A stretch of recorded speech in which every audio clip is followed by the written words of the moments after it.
Good morning class 11 start करते हैं।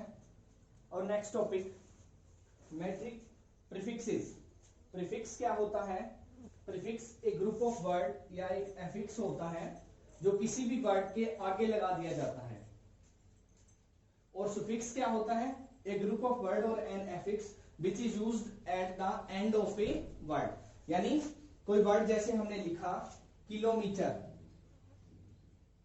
Kilometre, तो ये जो किलो है ये एज ए प्रीफिक्स काम करता है।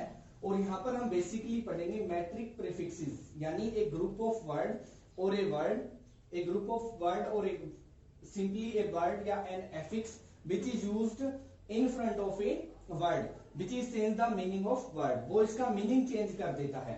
जैसे मीटर, मीटर का मीनिंग क्या होता है? Metre is the SI unit of distance. और kilometre, kilo is a prefix और बेसिकली ये एक मैट्रिक प्रीफिक्स है। तो हम पढ़ते हैं मैट्रिक प्रीफिक्सेस। मैट्रिक का मतलब 10, यानी वो प्रीफिक्सेस जो 10 की पावर या 10 की फॉर्म में यूज होती है। और कहां काम आती है? फॉर मेजरिंग वेरी लार्ज और वेरी स्मॉल मैग्नीट्यूड। कोई भी क्वांटिटी है उसका वेरी लार्ज और वेरी स्मॉल मैग्नीट्यूड मेजर करने के लिए हम मैट्रिक प्रीफिक्सेस का यूज करते हैं। किसका यूज करते हैं?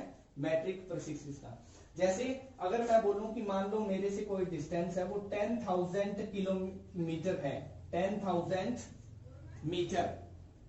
अगर मैं इसको चेंज कर सकता हूं इसमें 10 किलोमीटर में, 10 kilometre is equal to 10,000 metre.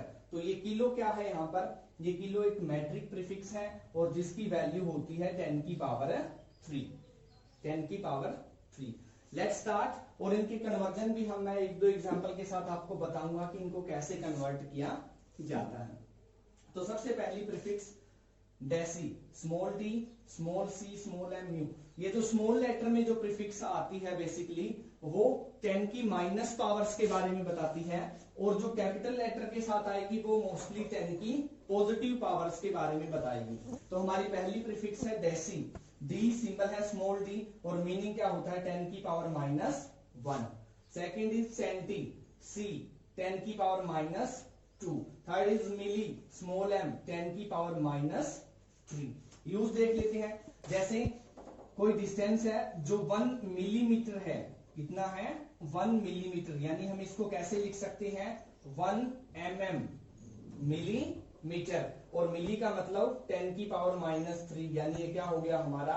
10 की पावर -3 मीटर। माइक्रो, इसका सिंबल म्यू है, 10 की पावर -6।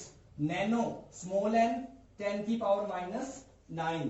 पिको, स्मॉल पी 10 की पावर -12। किलो, के 10 की पावर 3। मेगा, एम 10 की पावर 6।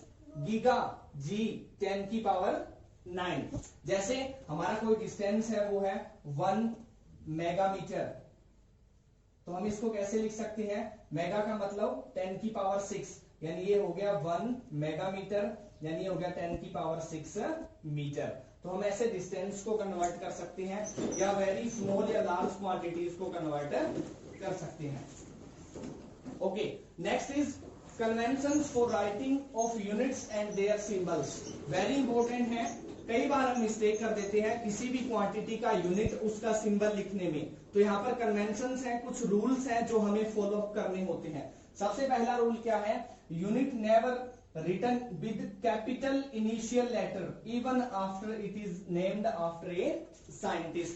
कोई भी यूनिट है उसका इनिशियल लेटर कभी भी, फर्स्ट इनिशियल लेटर कभी भी कैपिटल नहीं होता, चाहे उसका नाम किसी साइंटिस्ट पे क्यों न रखा गया हो। For example very familiar, SI unit of force क्या होता है? न्यूटन, जो कि आइजैक न्यूटन के नाम पे रखा गया है। तो अगर हमने उस यूनिट को लिखना है तो उसका फर्स्ट लेटर है वो कैपिटल कभी नहीं होगा, ये लिखना रॉन्ग है।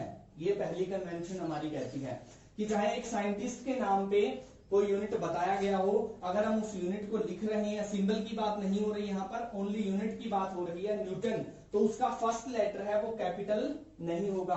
दूसरा क्या कहता है कि उसी सिंबल का लेटर कैपिटल होगा जिसका नाम है वो साइंटिस्ट के नाम पे रखा गया है। For a unit named after scientist the symbol is capital letter, उसका सिंबल है वो कैपिटल हो जाएगा। यानी न्यूटन यूनिट को ऐसे लिखेंगे, अगर इसका सिंबल लिखना है तो हम क्या लिख देंगे, capital N, capital N. Third क्या कहता है, द यूनिट्स और symbols are never written in plural form, वो कभी भी प्लूरल फॉर्म में नहीं लिखे जाते, हमेशा सिंगुलर फॉर्म में आते हैं। जैसे 1 सेंटीमीटर, और अगर 10 लिखना है तो 10 सेंटीमीटर ही होगा, हम ये नहीं लिख सकते 10 centimetre. This is wrong, this is our third rule. Fourth rule क्या कहता है, punctuation marks are not written after the symbol, symbol के लास्ट में कभी भी पंक्चुएशन मार्क्स नहीं लिखे जाते, यानी हम फुल स्टॉप का यूज नहीं कर सकते, किसी अदर पंक्चुएशन सिंबल का यूज नहीं कर सकते। जैसे 100 सीसी, किसी भी इंजन की स्ट्रेंथ है वो सीसी में मेजर करते हैं बेसिकली हम, तो 100 सीसी ऐसे लिखेंगे हम इसको 100 सी डॉट नहीं लिख सकते, दिस इज रॉन्ग। तो दीज आर बेसिक 4 रूल्स जो हम सिंबल्स या यूनिट्स को लिखने में यूज करते हैं, और वेरी केयरफुली यूज करना चाहिए। जैसे हमने फोर्स का बताना है, फोर्स 100 न्यूटन नहीं होगी कभी भी, क्योंकि प्लूरल फॉर्म में यूनिट नहीं लिखा जाता, ये क्या होगी, ओनली 100 न्यूटन। अगर सिंबल लिखेंगे साइंटिस्ट के नाम का सिंबल कैपिटल लेटर आएगा, बाकी सारे सिंबल्स हैं वो स्मॉल लेटर से आएंगे। Okay, thank you, have a good day.